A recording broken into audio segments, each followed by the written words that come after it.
Welcome to the special edition of Hannity, Scandals of the Left. I'm Kimberly Guilfoyle, in tonight for Sean.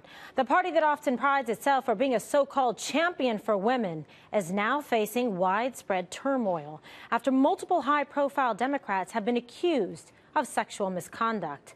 Minnesota Senator Al Franken was forced to issue yet another apology yesterday after two more women came forward and accused him of inappropriately grabbing them from behind, bringing the total number of alleged sexual harassment victims to 4.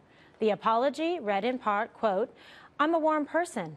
I hug people. I've learned from recent stories that in some of those encounters I crossed a line for some women, and I know that any number is too many. I feel terribly that I've made some women feel badly, and for that, I am so sorry, and I want to make sure that never happens again." Senator Al Franken is not the only Democrat facing accusations of sexual misconduct. Longtime Congressman John Conyers is also accused of harassment, including one instance where he held a meeting in his underwear. Unfortunately, the so-called Party of Women's Rights isn't quite united in its response to this inter-party sexual harassment, with some calling for Conyers to step down, while others try to dodge the subject. Watch this. Conyers says it didn't happen. You say he should resign. Why? Because enough is enough. At this point, what I am voicing publicly is what every single private citizen is saying across America. Why are the rules for politicians in Washington different than they are for everyone else? Once we start getting into the realm of politicians, well, let's get the Ethics Commission into it and, let's investigate this, and take forever to come up with a conclusion. Do you think Congressman Conyers, you sit with him on judiciary, should he resign? Well, I think the ethics process should proceed. The allegations against Congressman Conyers are clearly disturbing, disappointing, deeply troubling. The ethics investigation should be thorough. It should be swift. It should be comprehensive. So, is it time for Conyers and Franken to resign? And will selective moral outrage over instances of sexual misconduct fracture the Democratic Party? Joining us now is Fox News contributor Lieutenant Colonel Alan West, RNC spokesperson Kayleigh McEnany, and Fox News correspondent-at-large Geraldo Rivera. Thank you for joining me on this Friday evening. Lots to discuss, and Geraldo, I'll begin with you. According to Senator Franken's spokesperson, he is expected to speak to reporters on Sunday. What do you think that he might say or should say to convince people that he should, in fact, not resign? Well, he's been apologizing, nonstop, kind of, Kimberly. Yeah. And I fully expect that he'll say that he's sorry, but that he's staying in his seat. I just have to make a quick observation. I hate when the intensity of our reaction to some of these allegations is directly related to the political party of the person being accused. I want us to have the same reaction regardless of whether the perpetrator is a Republican or a Democrat. The other thing I want to say is that I understand when someone's an accused rapist, or like Bill Cosby, or an accused sexual predator like Judge Moore is. But sex harassment, there's a big wave now. What is it exactly? Conyers wears his underwear in front of a staffer. He's an 88-year-old man. I don't know. I heard someone say today it definitely was not sexual. The thing that bugs me about Congressman Conyers specifically is that he got somehow the taxpayer to pay his settlement for allegedly being out of line with one of his staffers. That's what I don't like. Geraldo, so you're saying he should get a pass because he's 88 and it's not sexy in his underwear? I think this is ridiculous. It's about also how he makes the other person feel. It's totally inappropriate. You shouldn't be having or conducting any kind of meeting like that. We're not giving an age pass for something like that. My problem, Kimberly, is very simple. If it's not criminal conduct that's being alleged, then what is it exactly? It's going to the Ethics Committee, they say now. The Ethics Committee cannot, by law, review something that is a crime. If it's a crime that is alleged, then it goes to the U.S. Attorney's Office, as you, as a great attorney, already know. But, you know, so people minimize the ethics committee. The ethics committee is not even going to get it if they're alleging a crime. If they're not alleging a crime, then what exactly is this? Are we using this new wave of sex harassment allegations to get back at bad bosses or hated ex-lovers? You know, I just worry that we've started down a very slippery slope here, Kimberly. Well, there has to be, of course, Lieutenant Colonel, some, you know, due process in a situation, some standards, and also, you know, adjudicating the situation in terms of developing a fact pattern, verifying witnesses and information. But I don't think in any way it should minimize the seriousness, you know, of the allegations. They should be taken seriously and thoroughly investigated. You're absolutely right, Kimberly. And what is kind of disturbing for me is the fact that who are these people that decide? Who are the people that decide which women are to be believed, right, and which women are not to be believed? And I think that is what is most, you know, confusing about this situation.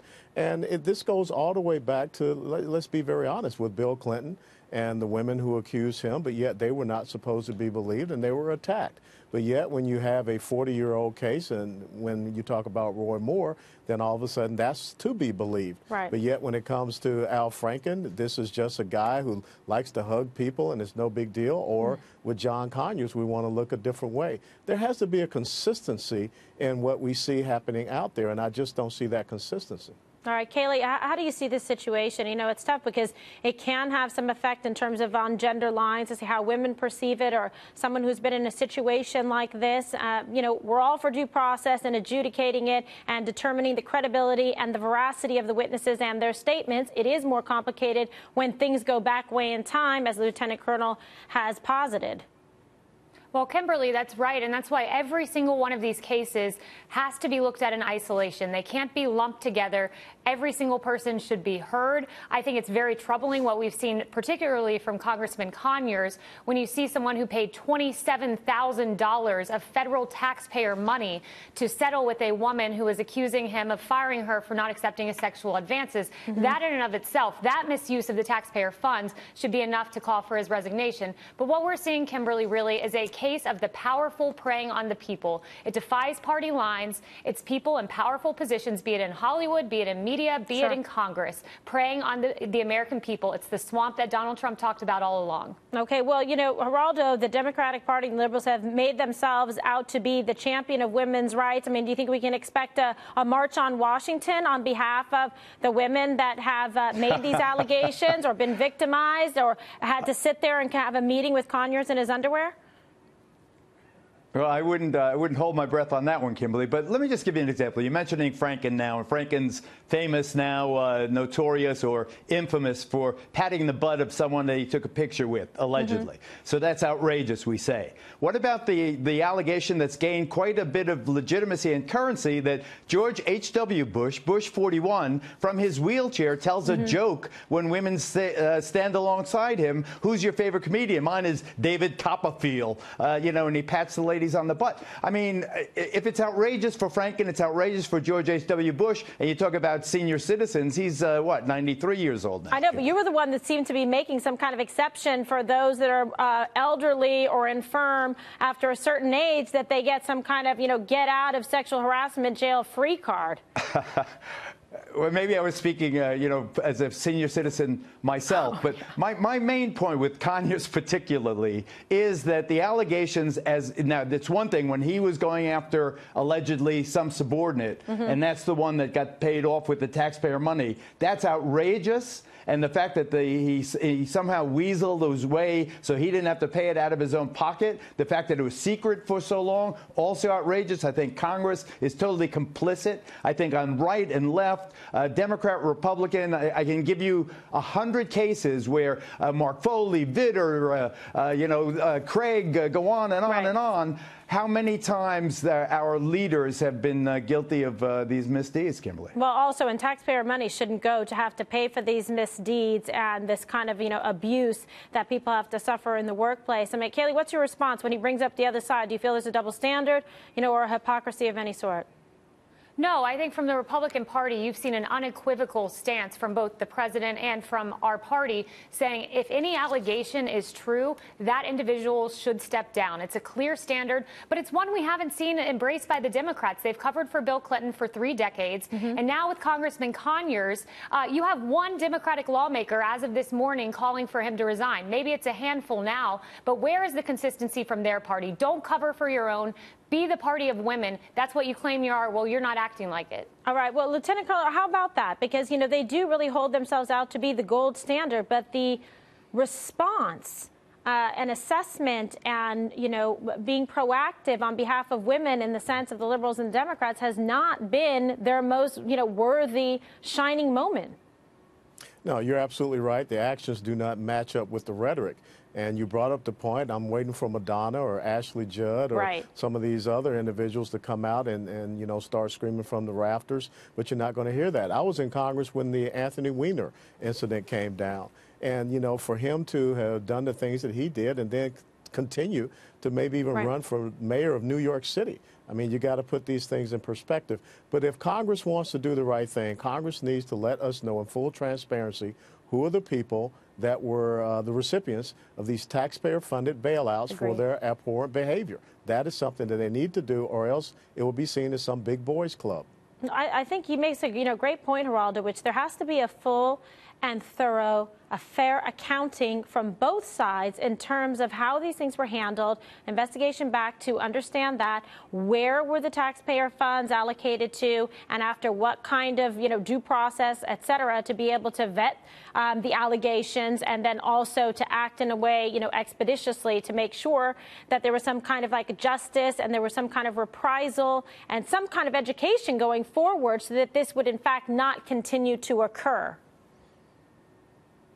Well, you have Wieners going to jail, so justice has been served in his case. You've got this other Republican Congressman, Barton, out of Texas, who just got caught sending lewd pictures of his genitalia to girls he was courting. What's he going to do? Well, but now? that was his statement is that it was in a relationship that he was having a relationship with these different women, and that there was some back and forth in terms of, please don't try to blackmail me with these photos, et cetera, that he was going to talk to Capitol Police. I was at Polo, the restaurant that you love also in New York, and Kathy Lee Gifford was there. Erica and I saw Kathy Lee at a table as we were leaving. And she says to me, Kathy Lee looks up, says to Erica and me, can you believe what's going on right now? I don't even know who to say hello to. I'm afraid that someone's going to consider it sexual harassment. I mean, maybe you know it when you see it. But my point is you need clear standards, and you need a standardized repercussions for bad behavior. Obviously, a criminal case, Weiner goes to jail. Good riddance. That's to bad rubbish. That's where we should go. I think that the Congress has to clean its own house. All right, we're tight here on time, but Kayleigh, I'm going to give you a final word as well. Yeah, I would just say that we have a systemic problem that when an accuser brings forth a claim against a powerful lawmaker, they're instructed to go to immediate counseling, and then their name and the name of that congressman is shrouded in secrecy. It's the powerful versus the people. It's inexcusable, and Congress needs to clean this up. All right, Lieutenant Colonel, Congress, a lot more needs to be done here. It seems like they've been failing pretty abysmally. Yeah, so a lot more needs to be done. I find it very interesting that you have Congress up there deciding how much money that we can keep ourselves as they go through this tax bill process, but yet they're using our money to take care of their abhorrent behaviors. Yeah, absolutely. That's unbelievable. Bad deeds. Okay, thank you so much, panel. Fantastic to have you here tonight. Thank you.